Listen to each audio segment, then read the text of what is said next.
I came up with the pain point I want to solve as we had this end-year reviews. You can imagine my calendar was pretty full in Q1, so couldn't find something, and there is still nothing on the market, so I just created a solution for ourselves. Many try to implement everything on the same time immediately, and they think then everything is solved, but it's totally over-engineered.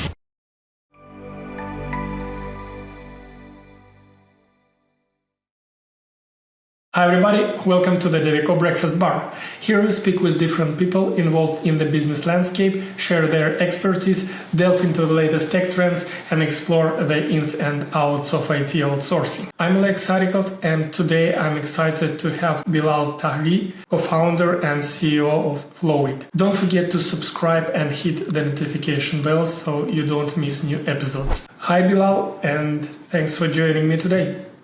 Thanks for having me, Oleg. Let's start our podcast with a little blitz. I start a sentence and you continue. Okay, good. Entrepreneurship gave me. A lot of learning since I've been in there. Entrepreneurship deprived me. On many steps during my journey and hit me hard sometimes. My main superpower is. I would say resilience. My main weakness. Very often think I'm right. When I'm afraid, I then just search for a solution and find my way out of that. Can you share your journey from your early days in the business world to founding FLOWIT? I took over a family business in 2012 in a very short time, so it was just 3 days to take over because of health reasons for my dad. I was just 24 years old, so really had to swim in very, very cold water from one day to the other. But this is also very good to learn swimming. I raised the company from 20 people to nearly 80 within a few years. And during that journey, as we had a really flat hierarchy, I came up with the pain point I want to solve as we had this end-year reviews, the regular employee reviews, and as we were just 2 leaders back then when we had around 50 people. You can imagine my calendar and also the one from my colleague was pretty full in Q1, just doing reviews with all the employees, 25 each. I looked out for a solution, but as I had a lot of frontline workers, so people in the field doing mechanical work and just had to come into the office for that. This was the original reason where I said, okay, I need something, but all these SAPs, Workdays and Bamboo HR things are not going to work because I have people that are not on the desktop. They will do that out there in the field and on the mobile. So couldn't find something, and there is still nothing on the market. So I just created a solution for ourselves. Was never meant as a second business because I was fully addicted to the one I had. And then when we saw the potential after the first 2 years, we have it in use internally, and many of my network came to me and asked me to also subscribe to that. I was like, okay, this MVP cannot be provided to any other company. So we had to rebuild it and then really make a B2B SaaS product out of that before we then started officially. And so I promoted my colleague as CEO and switched to the HR tech startup. As boss, co-founder, and CEO, what does your typical day look like? How do you balance strategic planning with day-to-day operations? I don't think there is a typical day, especially in our stage. So we are still quite small, but growing, and this also changes my daily work, of course. But I separate some strategic work also when it comes to, let's say, fundraising or so. I really block my calendars and then strictly do that. Otherwise, during the day, all the time you would be hit by every single detail and everybody would come to you and interrupt you. So it's really necessary that you reserve some separate time blockers to really focus on that. But it's no day than the other. Many leaders struggle with understanding their employees' needs. What advice would you give to managers trying to build more transparent and engaged workplace? I think there is the right balance to find.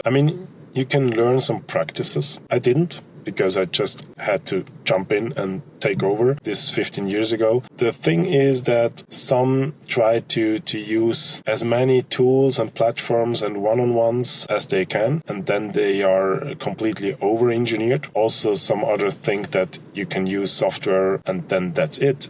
There is no personal interaction anymore needed because everything is then on the tool, but that's absolutely not correct in my view. And I would not say that it helps to have one-on-ones, let's say, weekly wise, not in a style that you don't discuss operational things, but if you have one-on-ones on like the soft topics, then the employee guides the leader. And then it's just like if you go to a therapy and in this hour, the employee just tells you everything, and then you got a lot of items to do and a lot of tasks, but you will never be able to serve it. And then in the end, the employees are also not happy because you were not able to do something. I would recommend to have bigger circles or longer circles, but also use, I would say, ad hoc meetings if you really detect something that you think, okay, something is not going right, and then immediately speak with the people and not waiting for any fixed processes. It doesn't make sense in my view. But I think that it also has to be given this kind of feeling that you have a sense of seeing and hearing things that are not going well, not hearing and listening to everything, because that is also destroy you, because everybody would say a lot of things that are not fine in the company, but you can't change everything. So you have to make here a good balance out of that. But some leaders are just not leaders. They were just promoted because they were the only one or the long-standing ones. And for them, it's really hard to follow a principle. Maybe they just are in the wrong position. What are some common mistakes companies make when trying to implement employee feedback and growth initiatives? It comes pretty much aligned with what I said just before. Many try to implement everything on the same time immediately, and they think then everything is solved, but it's totally over-engineered and also too much for the employees, because especially when it comes to processes or topics like we provide with people development, these are not, I would say, daily tasks. ERP system they need to use every second a day, and if you overly engineer something like that and you destroy their daily work processes and calendars, that's absolutely a mistake, because you ask the employees to do something, or HR is asking to do something, and then the people think, hey, am I here for my daily work or just serving your surveys, reviews, feedbacks, all these career loops and so on and so on. So therefore the right going in, right pace and right scope is absolutely relevant. And we also sometimes push our customers back and say, hey, let's start just with this one and then take the other one 3 months later. In your experience, how can companies balance automation with human aspects of HR? Generally, everything that comes with administration work, in my view, will be replaced anyway by AI. And it's also not necessary to have somebody there, let's say, distributing survey for employees manually or something like that, or collect paper reports or something like that. Everything that comes with administration, repeatable work, will be taken over by AI anyway. What I think, and it's also our philosophy with FLOWIT, is that people, especially in the HR department, needs to be transferred into roles, but also tasks, daily tasks, where they really focus on the interaction with the other people and bring in value as humans. And of course, AI also takes on a part of that and gets better and better and better. If you think on AI coaches and all these bots and so on, of course. But I think if companies really focus on strengthen their human aspects with their existing HR departments, instead of letting them do administration work, what everybody hates anyway, can be automated, then they also got a really good balance to, let's say, use the machine for all the boring stuff and the costly stuff, and then take the humans for what is really humans needed. Are there specific regions or countries that you find particularly promising for tech talent? I mean, I can just speak from a point of a startup, right? We're located in Switzerland. We do have at the moment our AI resources in the DACH region, as AI is also our, let's say, main part, what gives us some advantages over competitors. We need to stay ahead with those. So therefore, these guys has to be really, really close to us. And also the ones that are working remotely, let's say from Germany, we fly them in or take the train every few weeks to really be close to us. For regular DevOps, we do have really good experience with Romania, Serbia, Poland. What we never did until now is working with India or something like that. We try to make it much easier also because of time zones, because right now as a startup, you really don't have enough buffer to lose somewhere something, not even when it comes to time shifts, but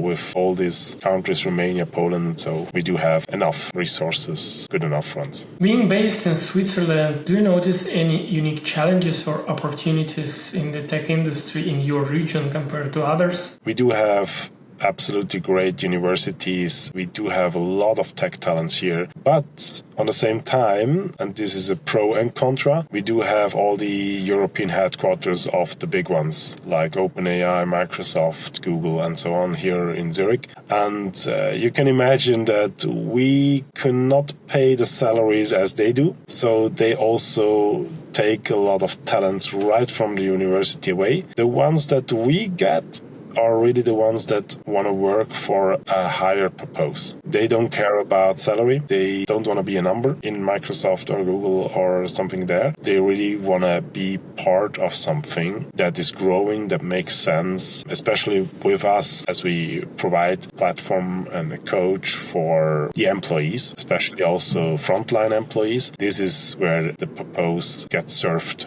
for them pretty much, and this is what I can say. Our location is good, but you have to find the sweet spots of talents. What are your thoughts on the advantages and disadvantages of IT outsourcing? Advantages, I would say, are sometimes the cost, flexibility when it comes also to hard times. Thankfully, we were never in the position, but I know companies, they had that. I mean, in Switzerland, it's not that bad if you have to lay off people, but if you take, for example, Germany, you're actually not really allowed to fire somebody. That's horrible. And if you have them outsourced and your contract is, let's say, you have a termination period of 1 month, in the worst case, it gives you the flexibility to survive as a company and not having a lot of lawsuits afterwards. But it's also I would say, bringing together talents that you don't have maybe in your own home country. So you do have the flexibility to search for the reasons where people with the perfect tech stack knowledge are available, and you bring them together, sometimes also from different regions. Or if a provider gives you the opportunity to have different locations under the same roof, it is very flexible. Disadvantages, we also experience that you need to bond with the people themselves anyhow, and therefore what we not so much preferred is having kind of a project lead, because outsourced people sometimes, some agencies work with, let's say, a project lead in between. And this is really sometimes pain, because it's just in between and it's actually on our way, and it's much easier if you have a direct engagement with the people. Of course, you speak with the devs right away, but sometimes to protect or take pressure out or something like that, you have this middleman, and this is not really efficient. In your experience, what are the key factors to consider when deciding whether to outsource or no?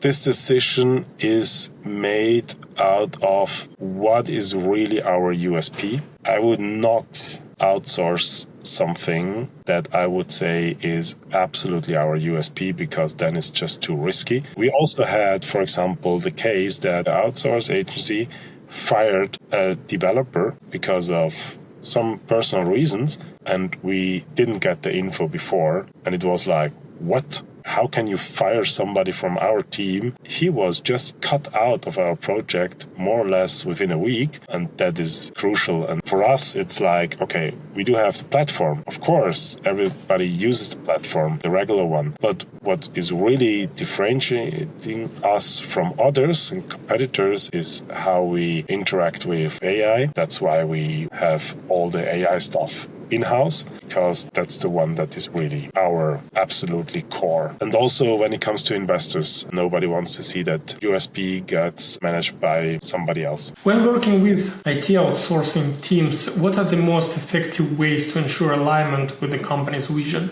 Everybody has really to be very deep in your product, and you have also to include that in some regular people processes. So not everything, but also really bring them together with the regular team or visit them on a recurring basis and give them the feeling that they are part of your team and you don't care about that there is an agency in between just because of the contract. And so if you include them as all others, they also engage like all others. That is our experience so far. If you see somebody that is actually hiding a little bit behind the agency, then you may have the wrong person chosen. As we wrap up our conversation, what advice would you give to companies considering IT outsourcing but concerned about losing control over their technology projects?